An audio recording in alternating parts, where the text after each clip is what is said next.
Introducing first, this man fighting out of the Coliseum bar, red corner. He stands in at 6 foot 1 inches tall. He weighed in at 204 ready pounds. In 8 amateur bouts, this man has 4 victories. 2 of those victories come by way of knockout. He represents Fearless Mixed Martial Arts and hails from Janesville, Wisconsin.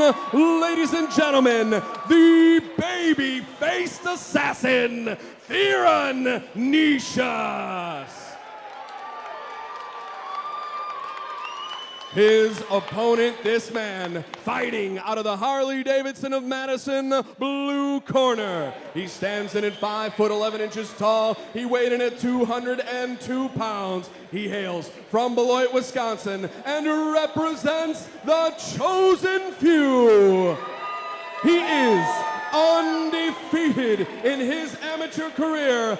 2 bouts, 2 victories, 2 stoppages, 1 knockout. Ladies and gentlemen, Alex Easy Polizzi.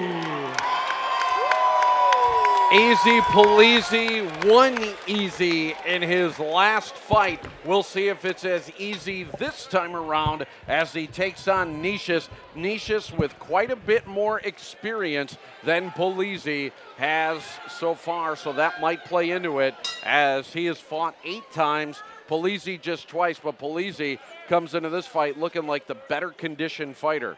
And this being a rematch is something that has been weighing on Theron Neisius as time has gone on. He thought Polizzi was laying preying on him before the TKO came. He thought it wasn't a fair fight. He didn't think Polizzi wanted to engage at all. So it'll be interesting to see if Neisius can keep him off and keep him at a distance. I think one of the most impressive things when you take a look at Polizzi, and I thought this in the last fight as well, check out Polizzi's thighs. You just don't see tree stumps like that too much on a fighter, and to me a lot of times thighs denote strength.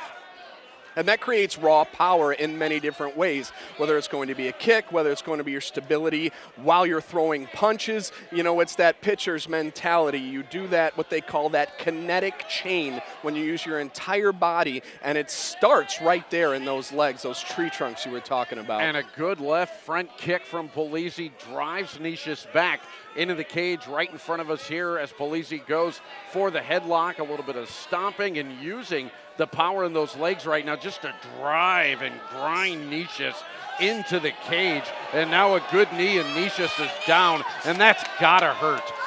And what I saw, the unheralded, underused foot stomp led into this takedown. You do not see a ton of those, and I like that Polizzi went old school with that. Neisius leaving his side open. Polizzi taking advantage with a couple of rights and continues with that front face lock and driving down on Neisius. And there's the stomp once again. And why not? When you got legs like Polizzi, use them. They are weapons. There's a lot of little bones in the foot that can get crushed by stomps like that. Unbelievable. Polizzi letting him get up just a little bit and just enough to strike him back down, as Easy Polizzi not making life easy right now on Neisius, as it has been complete control from the opening bell for Alex Polizzi. Now, you would think the experience, like you had talked about, 8 fights for Neisius. How are you going to handle such a big, strong, muscular fighter like Polizzi? Right now, he's not handling him at all. Completely controlled. Look at that right now. It's almost what you would call a triangle, but you could technically, and he's got his arm tied behind his back too here, Rich. Yeah. He has got his legs were locked in and squeezing Neisius, and then just pounding on his sides, and Easy Polizzi making it look easy, and that's it. Oh my goodness, the amount of damage that was done, as he might have broken ribs at this point. You don't know. Those were power shots from Easy Polizzi. And if you look, the referee, Tom didn't just step in and stop it. That was a verbal submission from Theron Neisius. Tom reached in, asked him, "Are you okay? Can you continue?" And he said no. So there is some major damage to the midsection there in Theron Neisius. No way. I think Polizzi's one of the strongest fighters we have seen tonight, if not the strongest, and all that power coming from his legs. Boy, that's a dangerous man in the cage. Sheer dominance, and I would not want to face this man. This guy has finished all 3 of his fights. He's brute strength personified. So yeah, this guy's going to be scary as he keeps going. Absolutely, as we're taking a look at the replays and the power in the legs. Look at that front kick that actually drove Neisius straight back, and then just driving down with the stomps, with knees, and with all that power as Polizzi just taking care of business here in our last amateur fight of the night. And then this is how he finished off Theron Neisius, as Neisius calling for the referee, a verbal submission, and that was very impressive from Alex Polizzi. Wow, what an amazing fighter up there, an amazing display of lower body power, as we will go ahead and get the official decision. Chris Garrity getting that together right now, as I think just the debate is, was it a TKO, was it a verbal submission? How did this one fall into place?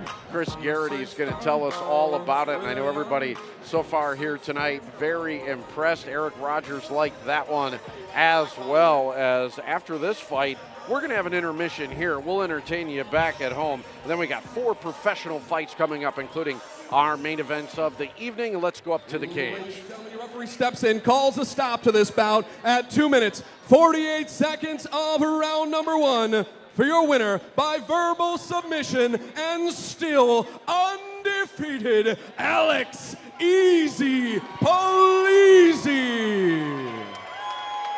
Easy doesn't just rhyme with Polizzi. That's how he makes it look in Ladies the and cage. gentlemen, make sure you visit Carbon World Health booth. And right fans, now we're going to doing come a back. raffle. We're going to take a short break, and then we'll be back with our 4 professional bouts of the evening as we're heading towards our main event. Don't go anywhere. You're watching the Chosen Few Fighting Championships number 10 on Wisconsin's 57 Sports.